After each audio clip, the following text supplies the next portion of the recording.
Welcome to the Law Firm Growth Podcast, where we share the latest tips, tactics, and strategies for scaling your practice from the top experts in the world of growing law firms. Are you ready to take your practice to the next level? Let's get started.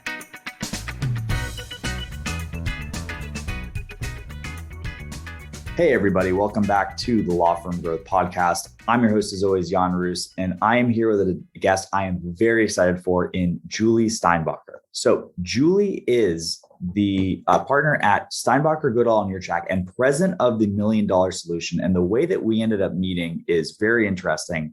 I just kind of kept seeing a lot of stuff coming up from our organization. And these are from some of the largest, most successful elder and estate planning firms that we were working with as clients as well. So they have some really, really interesting stuff that I'm super excited to dig into. But I'm super excited to have you here, Julie. Thanks for coming on.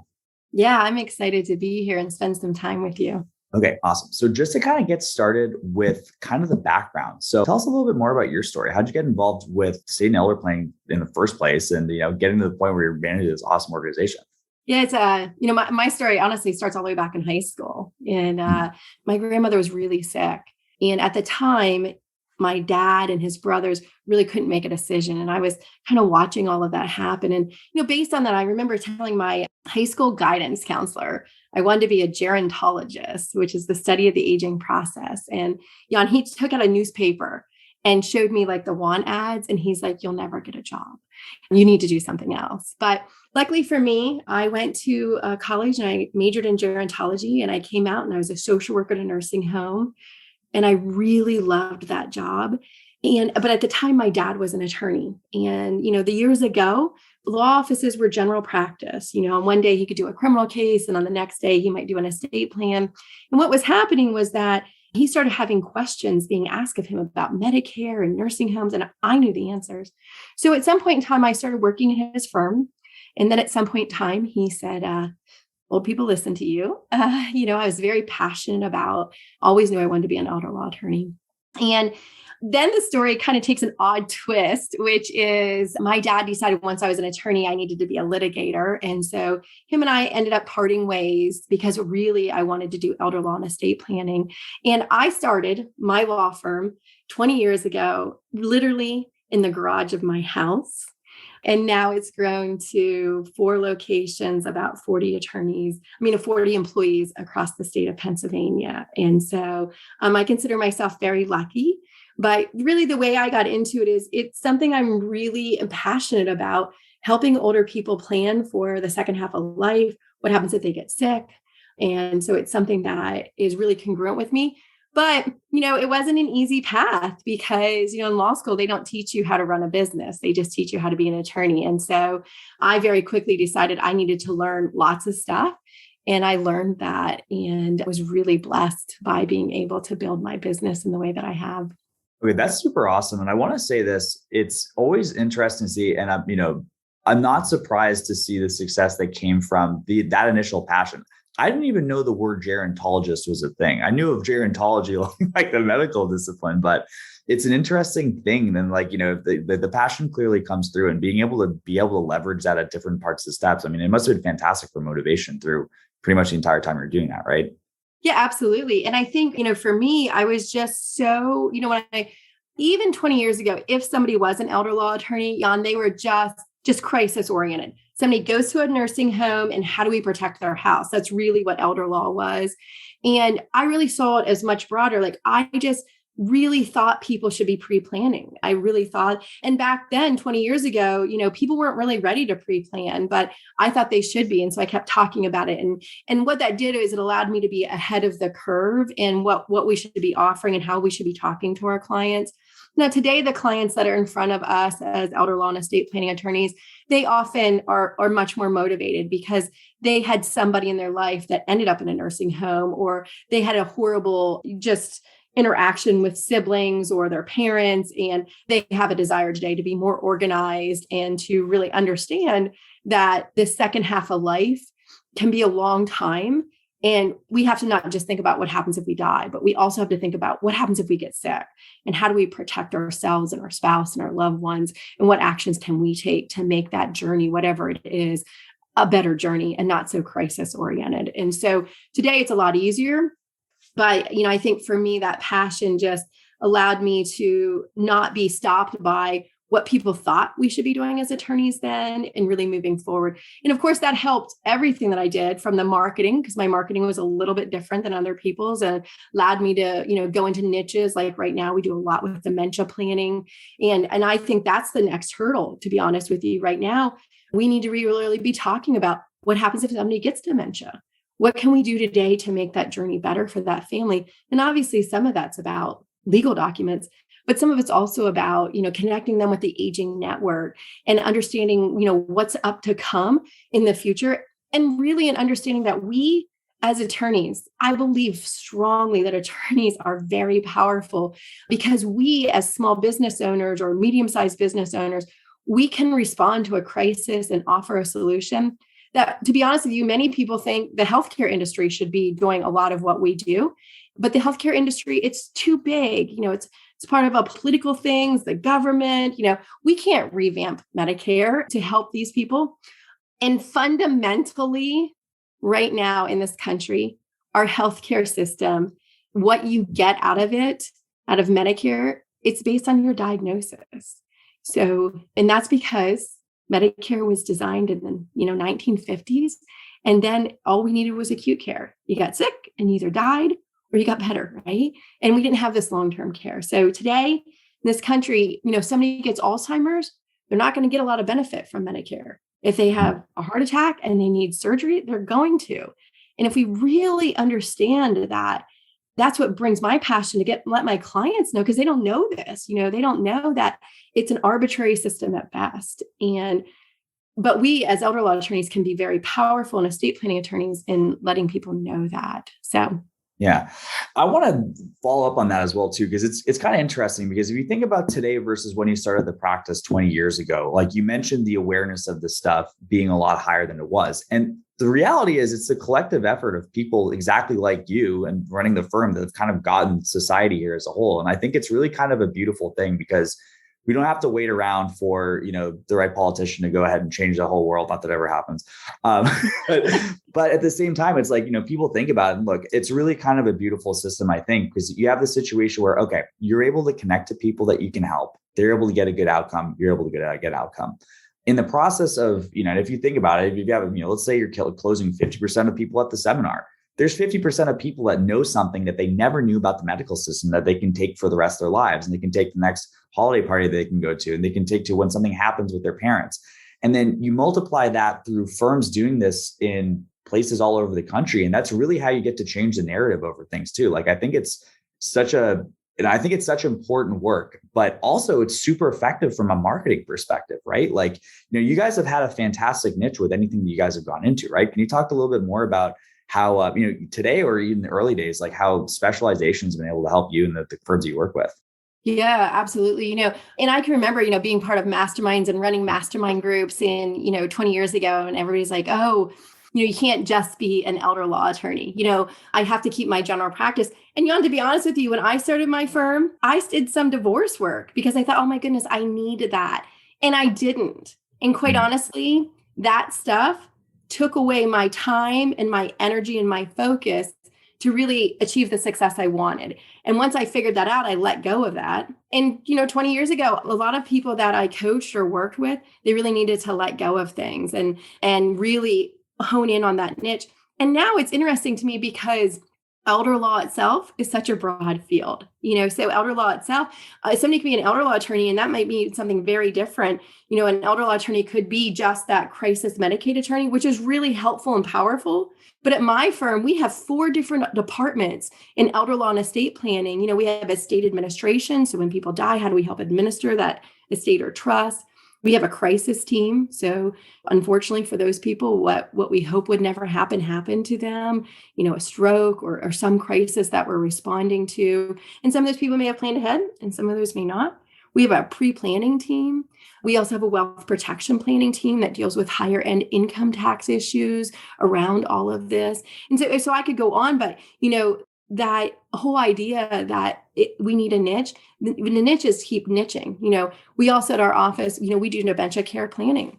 That's to think about 20 years ago, somebody just being a dementia care attorney. But today, somebody could decide just to be a dementia care attorney and they could have a phenomenal law firm, very profitable, just based on helping those people who are dealing with that diagnosis. So I think it's really exciting for people to be able to do this. And it is a combination of us having a better understanding of what it is we can offer and help people. It's also, where people are. So I talked before about individual experiences. But we also have a lot to owe out there to some of the celebrities that have come out. When I was a kid, I remember my aunt got cancer and it was like taboo. Like my mom is like, don't tell anybody. Don't tell anybody. Like my cousins were living with us while she was getting treatment. Like, I'm not supposed to tell anybody. I just remember that. But it was such a taboo. You didn't tell anybody. Today, people get cancer and they tell people. And the same thing is happening with Alzheimer's and dementia. It used to be like, oh my God, don't let anybody else know. And now we owe a lot to some celebrities out there. Seth Rogen and the work that he's done. We owe a lot to Nancy Reagan coming out and telling the story about, Ronald Reagan and the tribulations with all of that. U.S. Supreme Court justices talking about, the relationship with their spouses. So we as a society are removing that taboo from Alzheimer's and dementia. And what that's allowing people to do is to come into our offices earlier and admit where they're at and plan for it. And I have obviously a pretty mature office. I have people that we've represented for years. And what I learned, Jan, just by listening, was that most of the people who came to me for a review appointment, so I did an estate plan maybe 10 years ago. They call in and they say, we want to update it. What I learned is if I shut up in that review appointment and I allow them to tell me why they're there, many times it's because they have dementia, Alzheimer's, or they're worried about it. And they may not come in and say, hey, we're here because I have dementia.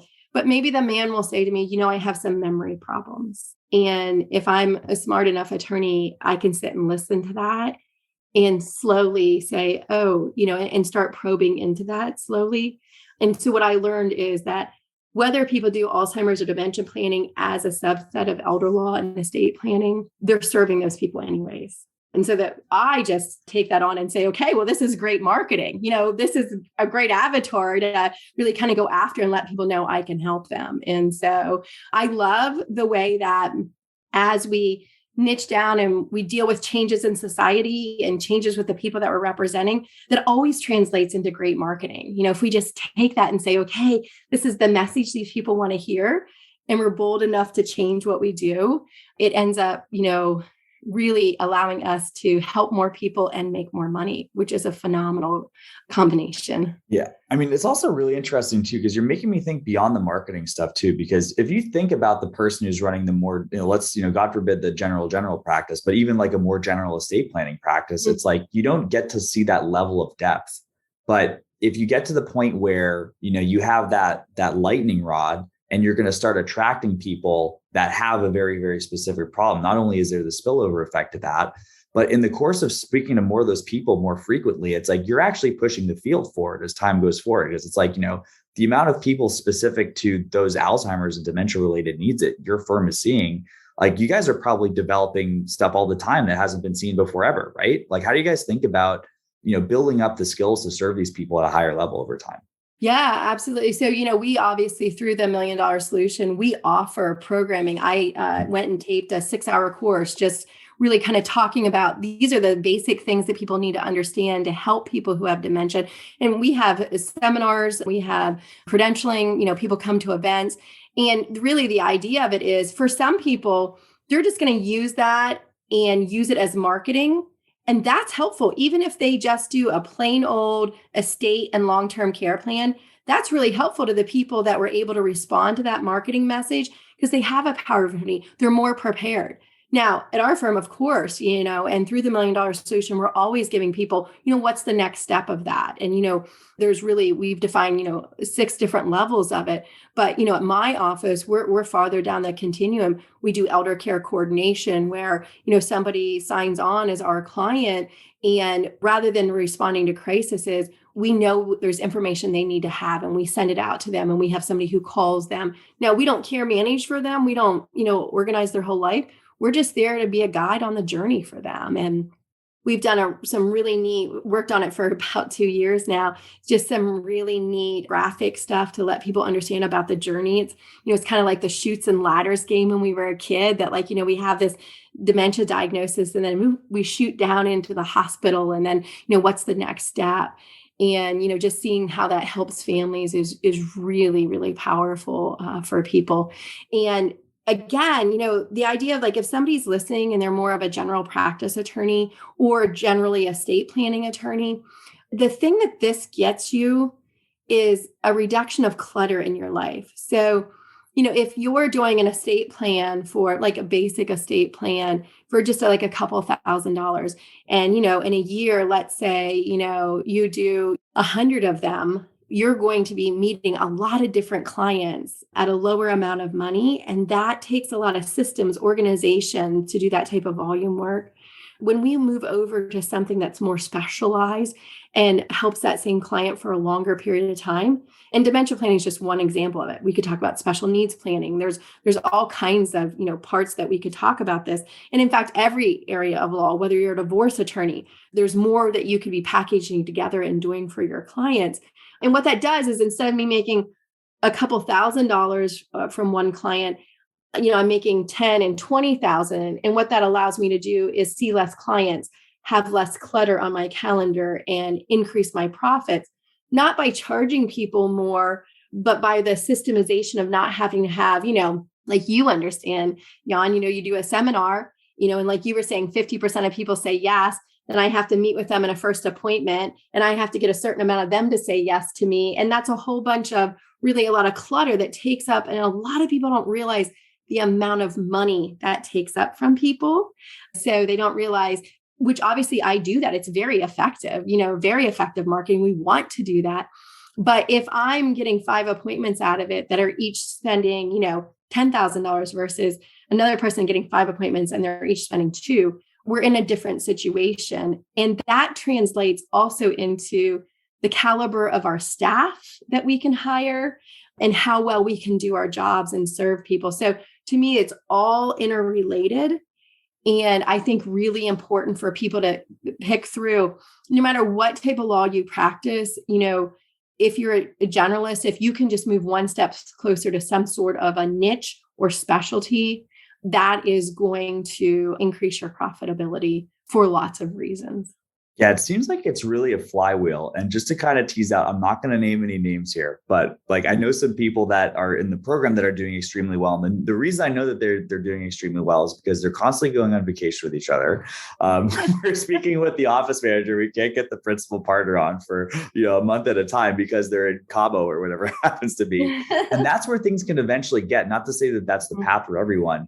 But I guess we've sort of backdoored ourselves into the $1 million solution. So can you tell me a little bit more about that program and how you guys ended up getting started and who you guys work with? Yeah, absolutely. So the $1 Million Solution is a coaching group that really allows people to clarify and define what it is they want from their practice, and then create a plan and a journey to get there.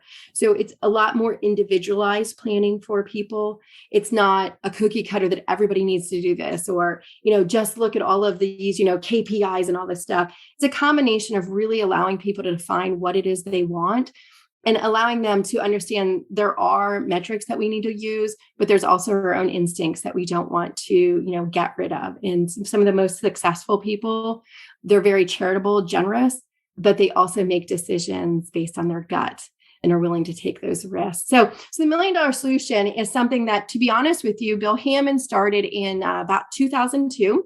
And when I told the story about how I was doing pre-planning before anybody else, I really caught Bill's eye, because he was like, "You can't do that." And I was like, "Well, I have a whole practice built on it, so I guess I can, And him and I became really good friends.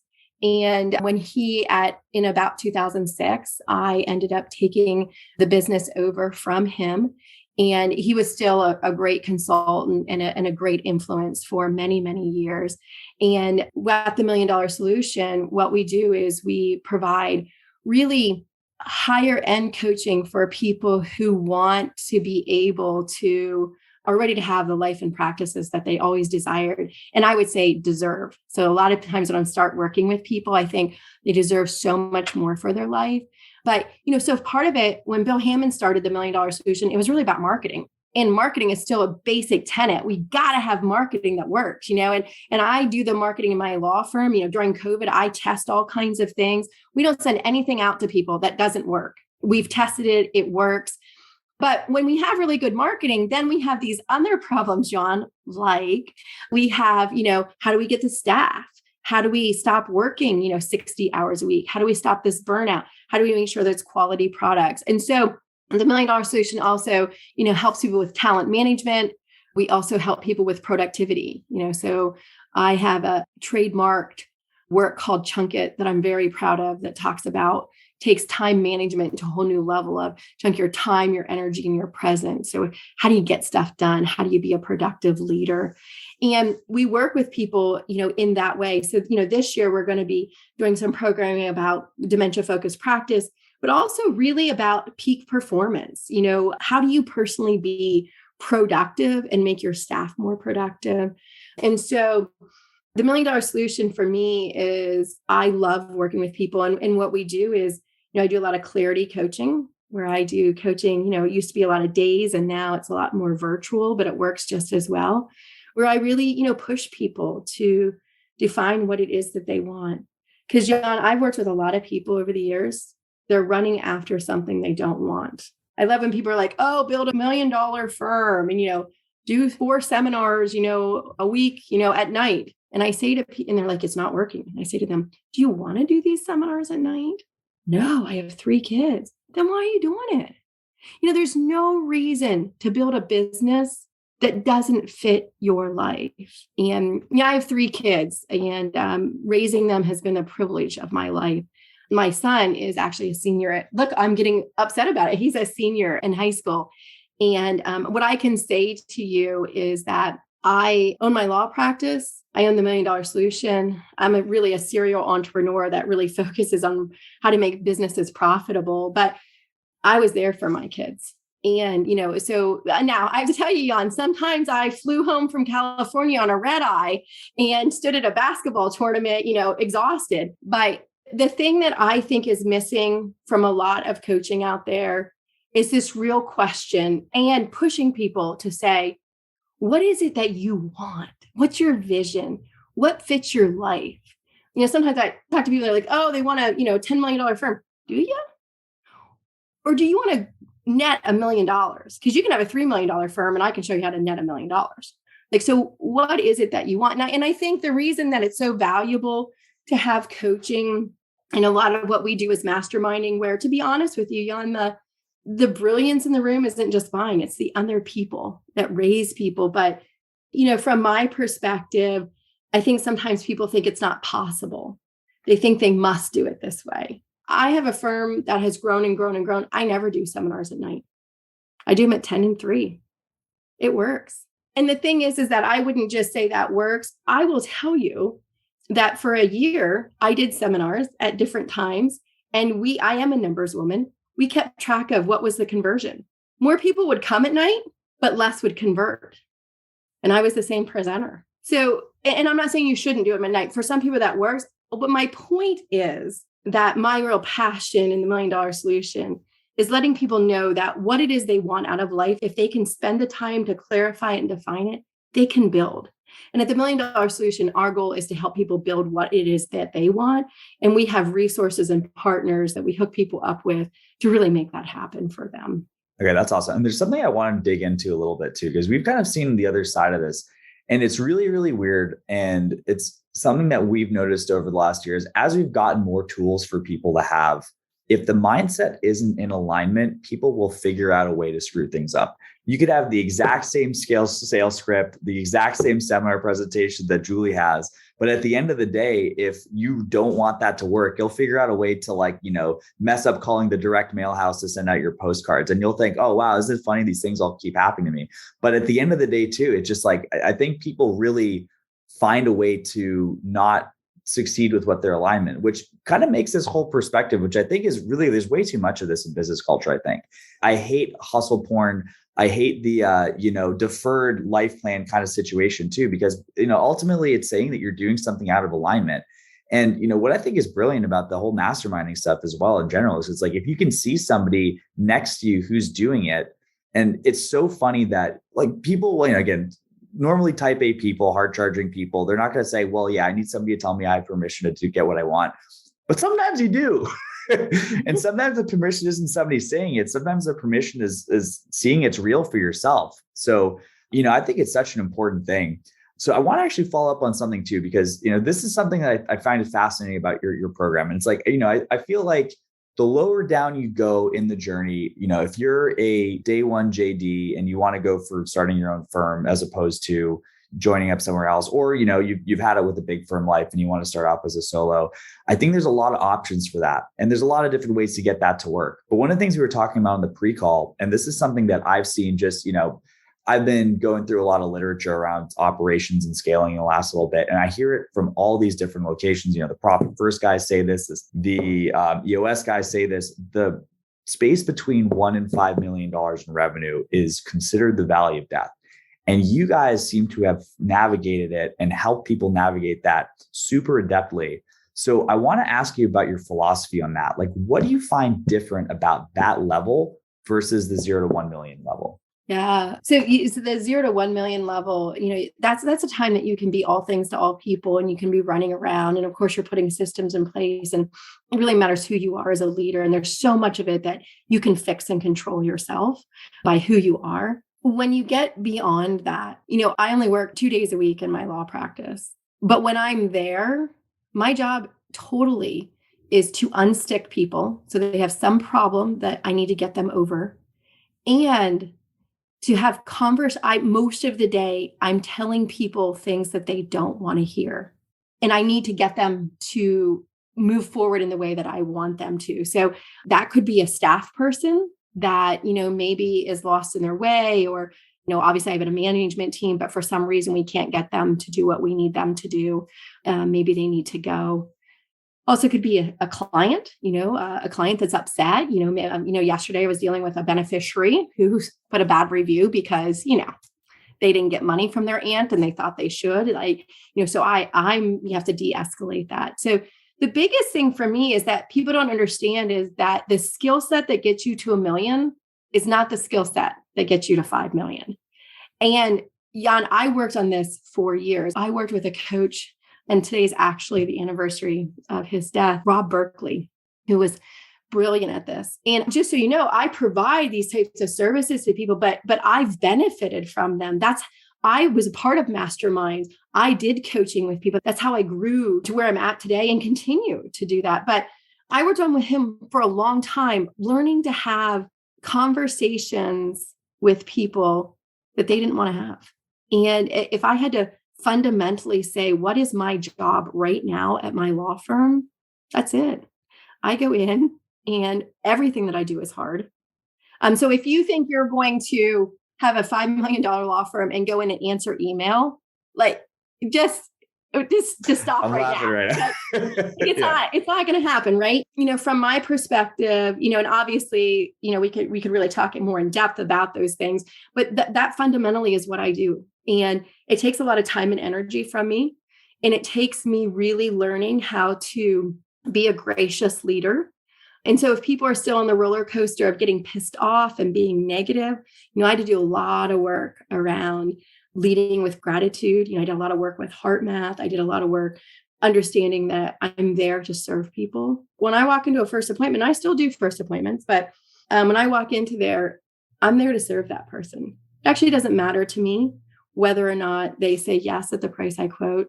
What matters to me is that I'm there to serve them and I need to be there present for them in whatever way I can. And I'll tell you, my conversion rate in 2019 was 96%.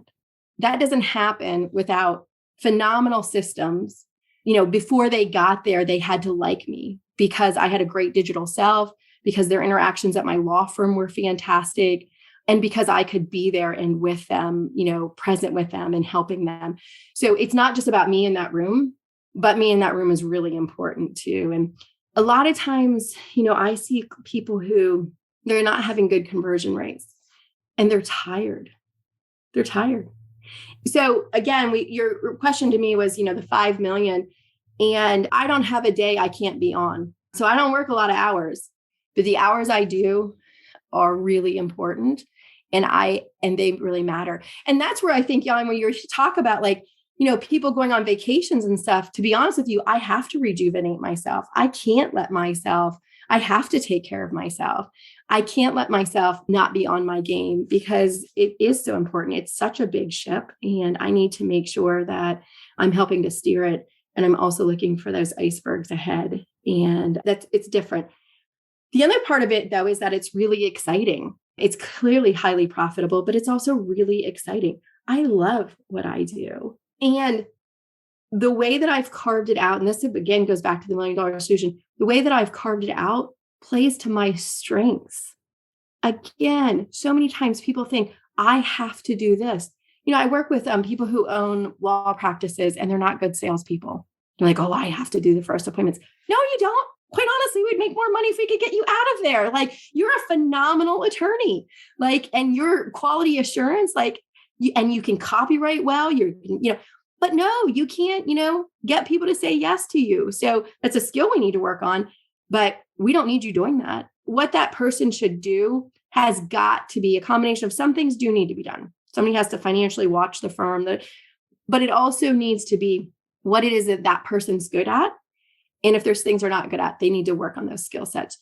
Everything's a skill set. Initial consultations, leadership, we all can get better, at what we do. And that's exciting because we can really help each other to do that. I just got to say, it's such a breath of fresh air to hear that perspective on leadership and ownership, because I think one of the things I see way too often out there is just this kind of dream of the, management by absentia kind of situation, and or the lifestyle practice or something like that. And the truth is, it's possible to do that, but if you are, there's not going to be value created. And I think the people who are really in this for the long haul are the ones who are focused on creating that. I mean, again, there's a lot of value for yourself that you can capture personally, but value to clients, value to your staff, making it a place that people actually want to work. And, the development that you do for yourself is, it seems, very directly translated to stuff that you've done so that you can help other people in your firm develop. Right. So, it's awesome. And again, that's probably your personal brand as far as how you like to be a leader, but how do you help people find what they're good at? Because it's I feel sometimes you run into people who have these aspirations of I'd love to be a great closer, but maybe they're not. How do you untangle this or get people to see themselves in the mirror clearly? Yeah, so it can take a little bit. That's why coaching can take a little bit, because sometimes I can see where people need to be, but I can't get them there maybe in one coaching call or, I see two things that happen. One is people who aren't good at something. To be honest with you, one of the reasons is it will go back to a wealth attraction issue. And I had this happen to me where I achieved some success and then I stopped achieving success, even though I thought I was doing a good job and everything. It's kind of what you talked about, they'll ruin it somehow. And so many of us come with some baggage and garbage, whether it's our religion or our upbringing about, I don't deserve to be this successful. And so as I would build my business more, I would get to levels that I would have to really work on wealth attraction, say, it's okay to go to the next level. I deserve this. This is okay. Because there's too much of me who felt like somehow that success was bad. And I'd been taught, rich people are bad. And that's not true at all. So one thing that happens to people is they get to these ceilings that they have to break through. And unless they're being coached or with a mastermind, and actually a mastermind works the best to break through a ceiling, because when you see somebody else doing it, you're really able to do that. And that goes to, I'm not good at something, I get myself stuck there. But the other part of I'm not good at something, I think, just having the conversation, I was just working with a husband and wife team, and they're new to me and they're really valuable. And you could tell, Jan, just meeting them, she was a firecracker. She's the salesperson, right? That he's the professional. In this situation, it's actually a CPA firm. He's the professional, and he's just he's tried everything and he can't sell. And so I just listened to them. And then I just said to him, well, why do you have to? And see, he had been taught by so many people that these are the steps you have to take, and that he had to. And I said, I don't think you have to, I mean, wait, let's think about.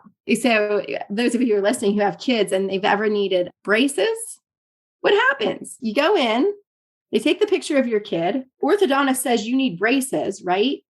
And I've done this with 3 different kids and it's all the same thing. Then they take you in a little room and a woman comes in and she tells you it's going to cost you, all this money and you're going to be on a payment plan for the next, 3 years. You don't say no to that. It wasn't the orthodontist that sold you that. He gave the prescription. He said, this is what your kid needs, right? So in our professional services as attorneys, why do we think we're the people that have to do that? So showing examples from other types of businesses can help with people. But to be honest with you, sometimes it's hard for people to give up being able to do certain things because they think they have to. But I'm just really blatantly honest with people. And one of the things that people who coach with me really comment on, I am very honest. I tell people when something that I tried doesn't work. I'm also not afraid to tell somebody something that may break my own sale or make them not like me.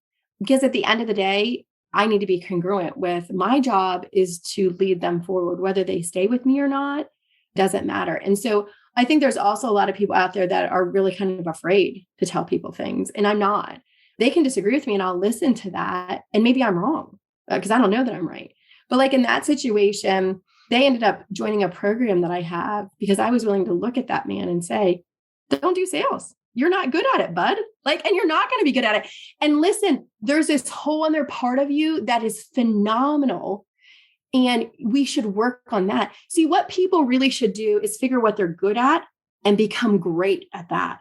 And the things they're not good at, they should hire out or outsource. That's success. Every time I want to build my business again and scale my business, the very first thing I do is I make what's good about my business better. See, most people go to the weakest link. I'll get there. But before I spend time on that weakest link, I'm going to make what's good better. And I think that's of people too, getting them to value what they do. Yeah. And I guess it kind of comes together at the end of the day too, for like the 0 to million versus the 1 to 5 question, because, I think getting the business off the ground is just more about what gaps don't you have. But past that point, it really becomes so important to have something that's tailored to you, your business, your market, your value proposition. And I think that's why it's super important to have more of a customized approach, right? Yeah, absolutely. It's really important moving forward that you do have that. And, you don't have to be my leadership style. You don't have to have the vision that I have, but you do have to have that, so again, and that goes back to clarity. Mm-hmm. The most successful people will be clear about what it is they're in business for, what it is they are, and what they want out of life. Because often we don't get what we want because we really don't know. And I always tell people I start coaching with, and I got this from somebody else. So a coach for me, a man named Mike Capuzzi, years ago, I was working with him. We do some marketing together. He said to me, Julie, just close your door for an hour and write this down. That was my clarity, because I kept and it's my commitment to it. And I'm not talking about writing goals down. I'm talking about closing your door and getting some quiet space to really allow yourself to be honest with yourself about what it is you want. And we don't have a lot of that in society. We run, and never kind of contemplate. And that's, really important for people. Yeah. And I'll say this too. Part of, I think maybe, and again, maybe it's just like a theory, but I think sometimes people don't give themselves permission to ask these questions because it's hard to face the possibility that you can't get it. Right. Mm-hmm.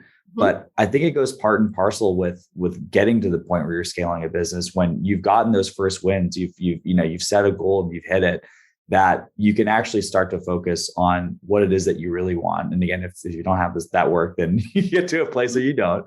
But no, I think that's a really, really good place to kind of wrap these things up. And I guess also want to be respectful of your time because we're 3 minutes from the close. But Julie, this has been a fantastic conversation. Anyone who's plugged in with this and this is resonating with them, what's the best place for that person to take the next step? Yeah, so you can get on themilliondollarlawyer.com. So themilliondollarlawyer.com.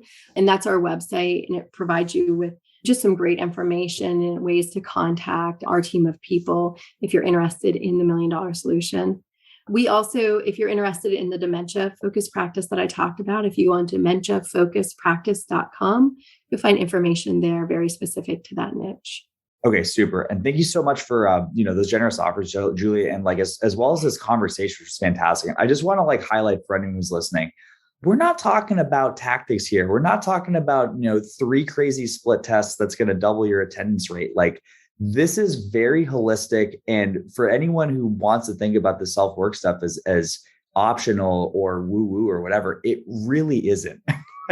And I can tell you from the people that, we know that have interacted with Julie and Julie herself, it's just to get to these higher levels of success, you really have to think about things in an integrated fashion. So thank you for giving us such a, awesome view of that, Julie. I really appreciate your time. Yeah, no, it's been great. I appreciate getting to spend time with you.